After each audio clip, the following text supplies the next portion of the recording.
My name's Atlee. I'm 16 years old, and my story, I guess, would say, so me before I knew Christ and who I was before. I was never one of those jolly people you would see walking down the street smiling at strangers. I was more of an angry person. I would always tell people, I was like, no, I don't want to do that. I don't want to hang out. I don't want to do that. I don't want to see anyone. I don't want to be around anyone. That's not who I was or who I wanted to be. I was so angry, not just at myself, but like at the world. I just felt so alone, like all the time. And it always came to a point where I felt like I was just depressed, like I didn't know what to do with my life and who I was. I grew up in the church, I guess this church to be exact, and I never lived for Christ. I knew him, but I didn't know him. And throughout the time being, I was still a constant member in church. I always went to youth. I was always here on Sunday mornings, but I never had that relationship with Jesus or anything like that. But going on the summer of 2024 last year, I went to summer camp with our youth group. And I think that's when my life took a turning point, I would so say. I didn't have my phone. I didn't talk to anyone. I didn't have any connections with anyone back here. My toxic friends, toxic relationships, people that were cussing all the time or was doing things that I just didn't want to do. And I would say that's when I was like, I want my life to change. I don't want to be like this. That's not who I want to be. I don't want people to look at me and see an angry person. So at camp, we had breakouts. And so one day there was a girl breakout. And honestly, before I was in a toxic relationship before I came to camp, but I just didn't realize it. And then stepping away from that, it was so different. It was crazy to see wow, you should not be living like that. It's not something I want to do. So pretty much once I took that step back and realized I want to live with Jesus. Sorry. And I took that step. I've never really talked about this guy. And I took that step back and realized living with Jesus was better, and how I felt so much happier, and I didn't feel that anger. I didn't feel alone. I didn't feel that type of way.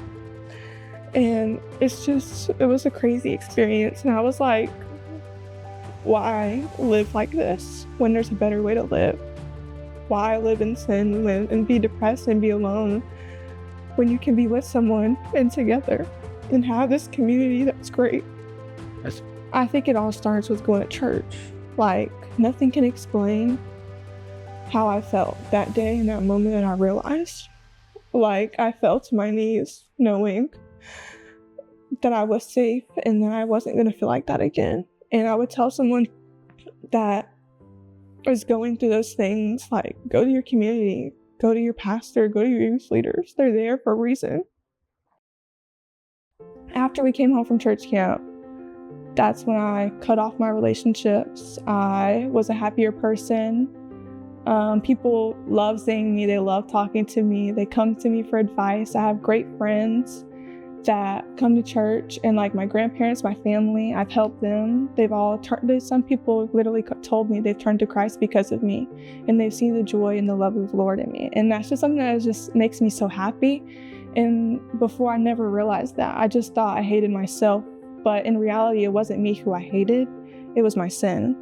And I never realized that until after I came home from church camp, after I got away from the people that were doing those things. So after that, I would say all these good things were happening to me. It was great. I was living the joy for the Lord.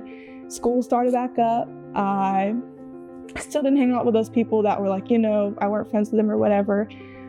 But there did come a time where I kind of fell short. I feel like I kind of took a step back, and I was like, oh, I realized how easy it was to take that step back. I never realized that the joy that I had could be taken away so easily, and how temptation was such a serious thing. So I started kind of letting those people back into my life until I realized one night at youth, we had a talk or whatever, and we were talking about like friends and family and all that kind of thing, and how it just wasn't like, good people to hang around. And I was like, okay, we have to lock back in. We have to do what's right. Like, we have to come back. And I did that. And ever since then, my life's just been so joyful. Like, I love volunteering at the church. I love being here. I drive all the way from Stark to be here. Like, I love it. Like, I love everyone's so nice. The community's great. And it's like, I can even help people and guide people to be with the Lord. Like, they see it in me, and I love that. Like, it's just so great to me. I don't know why. Like, it just brings me so much joy. I was just so scared. Like, even now, I'm still scared that I see myself. Like, I just am scared of losing the Lord, because I've known myself without him, and now I know myself with him. And it's like, I don't want to live back in the old ways when I want to live this joyful life that I'm living now. When the Lord has blessed me with so many great things, so many good things in the Lord, it's just crazy to see the difference, in my opinion.